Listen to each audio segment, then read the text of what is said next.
Welcome. Thanks for joining us. If you are enjoying this content, please like, share, and subscribe. It helps joy travel. Good morning. Welcome, welcome, welcome, welcome, welcome. Happiness. Good morning. So we have the joy of meditating on a subject we will all love, and the subject is constant peace. And so how does that sound? Just a little glug of constant peace for all of us. So the idea is that distilled peace is always present, it's always available. And so we're just inviting ourselves to come into contact with that. It is the energy of pure life, and it's already present. So love is already here, distilled peace is already here, and we're allowing ourselves to open and to receive the gifts and the blessing of that. The title comes from Ramana, so great 20th century teacher of oneness, and he says, if you strengthen the mind, peace will become constant. Its duration is proportionate to the strength of mind acquired by repeated practice. So for each of us, we're giving ourselves the gift of steady, continual practice until peace becomes constant. And so step by step, moment by moment, choice by choice, thought by thought, word by word, little by little, peace becomes constant. And so the teachings make it very, very clear that the kind of practice involved is ongoing. It's a long, steady, unbroken, continual period of practice. The other thing that really helps is non-attachment. And so the peace is already there, and what we're doing is letting go, little by little, of anything that blocks our felt, direct, lived awareness of that constant peace, that steadiness. When I say the teachings, I'll share a number of different teachings from different traditions that make this clear. So in Philippians, the teaching is, the peace of God, which transcends all understanding, will guard your hearts and your minds. And so this is the peace that is beyond the concepts that it's possible for us to come up with. It's beyond words. It's beyond speech, it's beyond thought. It is the peace that when we move beyond the bounds of human perception and of what can be measured and labeled, what can be understood on the basis of category, what can be comprehended on the basis of comparison, when we move into that, we move into our true home. We move into the energy of everlasting love.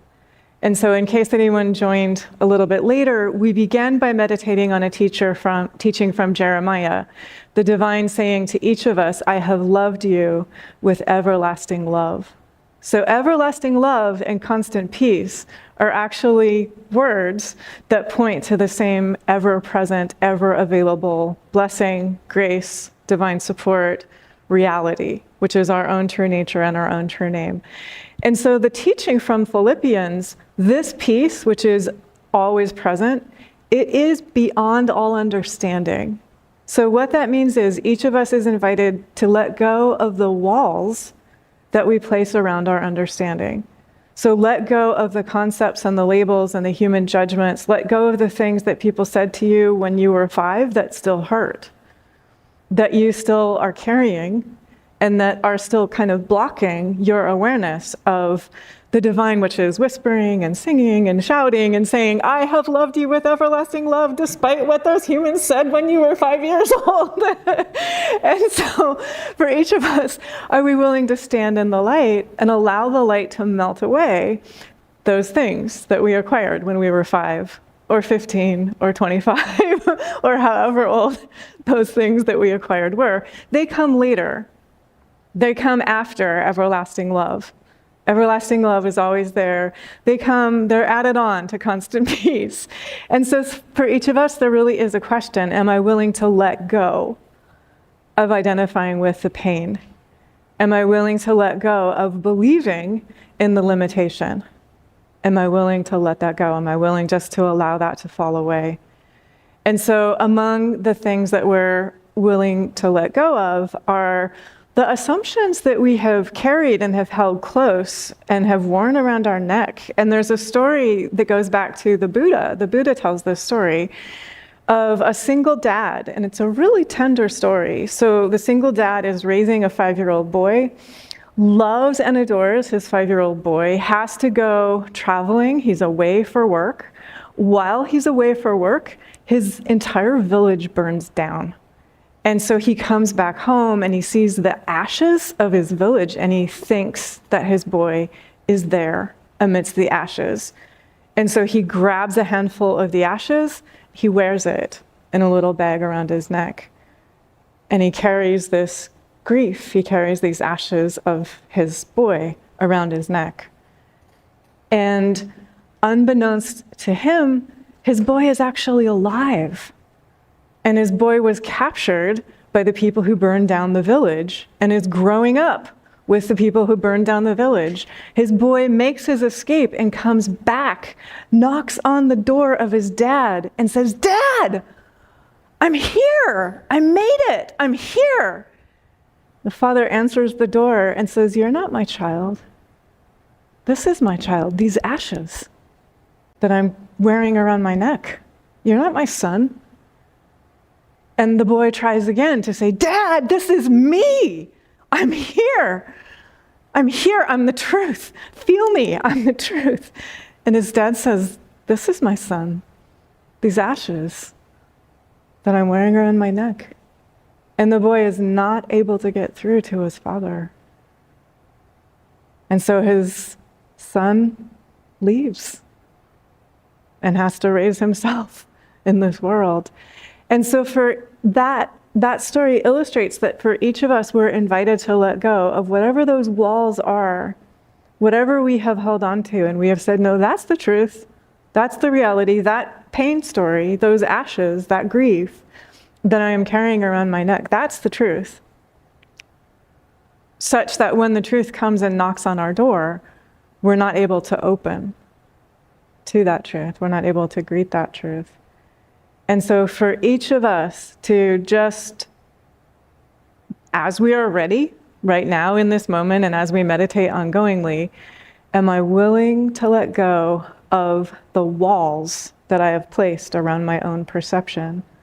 Am I willing to let go of the judgments that I continue to carry and of the illusions of limitation that I continue to hold close and that I continue to identify with and believe are real? Or am I willing to let those melt away? Am I willing to, as gracefully as possible, give them to the light? So we're humans, and so there are elbows and there are knees and there's awkwardness involved with letting go of our concepts sometimes. And so have a sense of humor, be playful, be forgiving, be patient, be kind. And just always ask yourself, whatever the moment is, whatever the moment contains, whatever your beautiful vehicle is, whatever the condition of your beautiful vehicle, am I using this moment? Am I using this vehicle to create understanding, kindness, and hope for the future? And that question right there is a shortcut which opens the door. It opens the door to reality. So no matter what the question is, if you just ask, am I using whatever this is to create understanding, kindness, and hope for the future? And it helps us be more patient, more gentle. It helps us access our own strength of soul, which is present with us always. I have a couple of stories. I was smiling to myself this morning. Within the last year, I have worked with people who are in two very different expressions of beautiful physicality. And so both of them are using their vehicle to create understanding, kindness, and hope for the future in very different ways, which are perfect and appropriate to the vehicles that they both are in. And so one of them is a man, he's an adult, he doesn't have the use of his legs or his feet. He doesn't have the use of his arms or his hands. He cannot speak. He can move his mouth, And with the assistance of technology, he is able to be in a wheelchair. He is hooked up to a computer-assisted device so that he's able to use movements of his mouth to move his wheelchair, and he's able to use movements of his mouth and his mind to speak using computer-assisted technology. He looks like a cyborg. When you first see him, he's connected with these machines, he's connected with these computers, and he makes it part of his mission to talk to school kids who are terrified when they first see him, because he doesn't look like any human they have ever seen. And then the moment that he speaks, they love him because he is understanding, and he is kindness, and he is creating hope for the future. And so by extension, and this is an invitation not just for school kids, but for all of us, to help ourselves look past our hyper focus on what is visible, and to recognize everything that we see is an expression of the one life that flows within all. So everything that we see is of our own kin. It's of our own kind, even if it takes the shape of this seeming cyborg. And to recognize that's my own brother, that's my own sister, that's my own sibling, that's my own self appearing in that particular form. And so very bravely and courageously, with joy and humor, that's what he's doing. He's helping create those pathways of understanding and awareness and hope for the future. And then another person who's using his vehicle to create understanding and kindness and hope for the future is a young man, I'm guessing in early 20s, decorated track and field runner, right? So very different physicality. He is creating running programs for refugee youth, so that refugee youth who have gone through trauma, who have been dislocated, who have experienced a lot of shock and displacement in their life, can feel joy in their bodies and can feel just the natural freedom of movement in their bodies. And so again, perfect for him. He's using his vehicle, he's using what is to create understanding, kindness, and hope for the future. And so for each of us, that question right there, it just short circuits all of the judgments, all of the comparisons, all of the competitiveness that otherwise can arise. And you can just say, how can I use this moment? How can I use this circumstance? How can I use this vehicle to create understanding, kindness, and hope for the future? The answer is going to be different if we're 9, different if we're 29, different if we're 99. And none of these vehicles are better or worse. None of these vehicles are more or less an expression of everlasting love. None of these vehicles are more separate or more connected to constant peace. They are all the totality of everlasting love taking the shape of that vehicle, of that form. And so maybe just for a second, greet your own vehicle. Greet your own body. Greet your own life. Greet your own heart, your own mind. And allow yourself to truly feel this is an expression of the totality of everlasting love pouring itself into time and space. And this is one of the shapes that it takes. So for each of us, in every moment, I may choose to connect with that living, open-hearted reality that I am the energy of everlasting love taking this shape here in this moment. And from that ease, from that peace, from that relief, I can let go of holding myself apart. You all know the pain and the devastation that comes from holding ourselves apart from everlasting love. So I can allow myself to feel my own connectedness, my own belovedness. I can stop rejecting myself and allow myself to feel connected. Allow myself to feel what Thich Nhat Hanh says. Meditating with a community is a miracle. And so I can greet everlasting love in myself, and I can greet everlasting love in everyone else who's meditating right now. And I can remember a teaching from Swami Shankarananda. Every one of us is a powerful generator of consciousness. Another way of saying that, every thought I think affects hundreds of people for each of us. Every word I speak affects hundreds of people for each of us, even if I'm speaking those words in the quiet of my own heart, and I never say them out loud. I am a powerful generator of consciousness. Every choice I make affects hundreds of people. And so just consciously connecting with, I am everlasting love taking this shape. I am giving myself the miracle of meditating with a community. I am greeting the everlasting love in everyone else who is meditating. And I am noticing when we meditate together, not only individually am I a powerful generator of consciousness, but collectively, that consciousness is amplified. And so that energy of constant peace, that energy of everlasting love goes forth and affects many more than 100 people.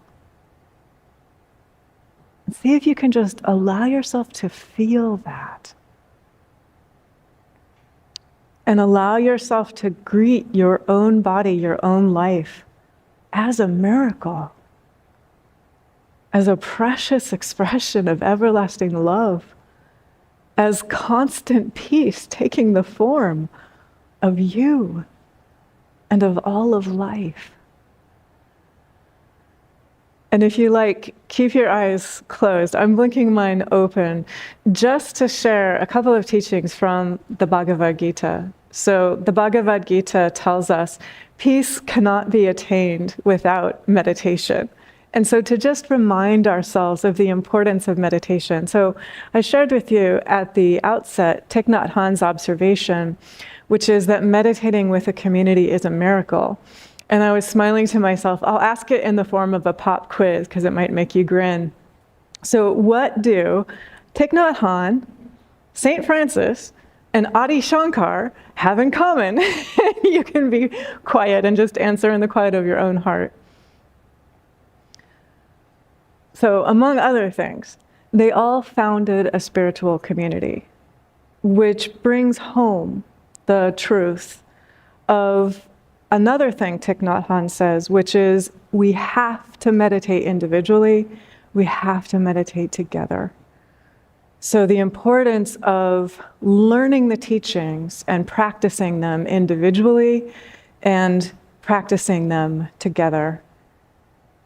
And you can feel, as soon as you connect with that observation, you can feel the living reality of that. The living reality of the way that for each of us, as long as we are in a body, we get to practice. This is part of the divine play. It's part of the divine drama. And we're never done. We're never done with being an expression, a beautiful expression of constant peace. We're never done with being an expression of everlasting love. Swami Shankarananda used to say, the turkey gets done when you roast it. If you are a plant-based eater, the pumpkin bread gets done when you bake it. Nothing is ever done. We are never done.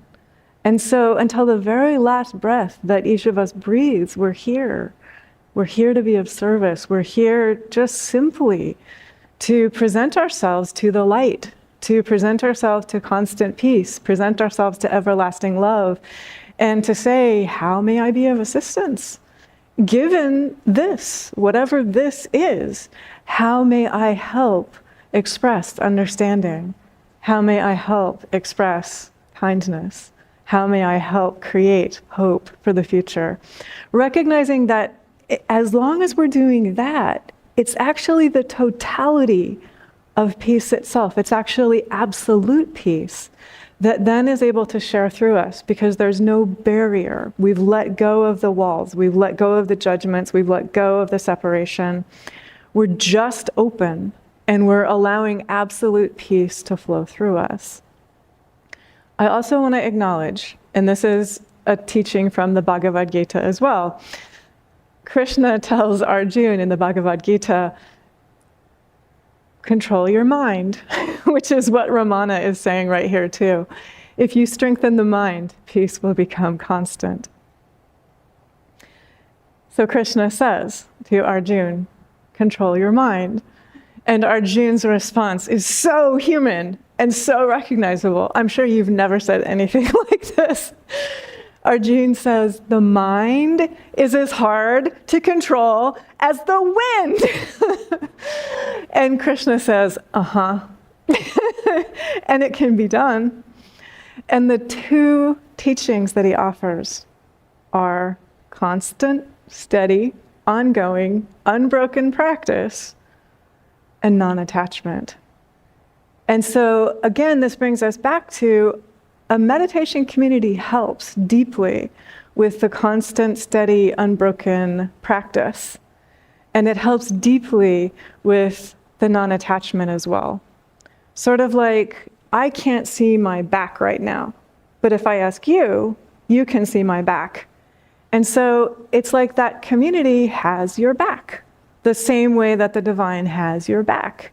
And it allows us to see, is that worth holding on to? Or would I prefer myself to give myself the gift of constant peace? Would I prefer to give myself the gift of everlasting love? Would I prefer to open the door to the new realization that truth is alive and present and knocking on my door? Or do I want to hold on to these ashes that I'm wearing around my neck, which I have identified with, and which I feel comfortable with, because I'm comfortable with this pain. I know this pain, it's familiar. I understand this. And so letting go of the ashes we've been carrying around our neck means that we're stepping forth into the unknown. It means that we're stepping forth into a new reality. It means that we're stepping forth into a new world. And it helps to have a community of people who are also willing to step forward into the unknown, who are also willing to step forward into the new world, who are also willing to live beyond the ending of the illusion of separateness, who are willing to keep opening that door, who are willing to live in a way that creates understanding, in a way that creates kindness, in a way that creates hope for the future. And so give yourself the gift of recognizing this vehicle, this moment, this life. It is an incredible blessing, whatever it looks like, whatever it feels like at the moment. It is the totality of everlasting love pouring itself forth into that shape right now. And so the moment that we let go of judgments, and the moment that we let go of that hyper-focus upon the visible, and on the nameable, and on the knowable, and on what can be understood by the human mind, we touch the peace of God. And then we are in contact with that protection around the heart, that protection around the mind, that constant peace, that strength of mind, that power of soul, which is present and available for all of us. And so the Bhagavad Gita also tells us this peace is found in meditation. It is found within ourselves. If we do not find it here, we will not be able to find it anywhere. So connect with the peace here, and then you will be able every step, every word, every thought, every choice to be walking in the energy of peace into the new, into the unknown, beyond limitation, beyond the human maps that have existed up to this point. And we have the miracle of a community walking forward together into the light at the same time. Thank God, and God bless us all.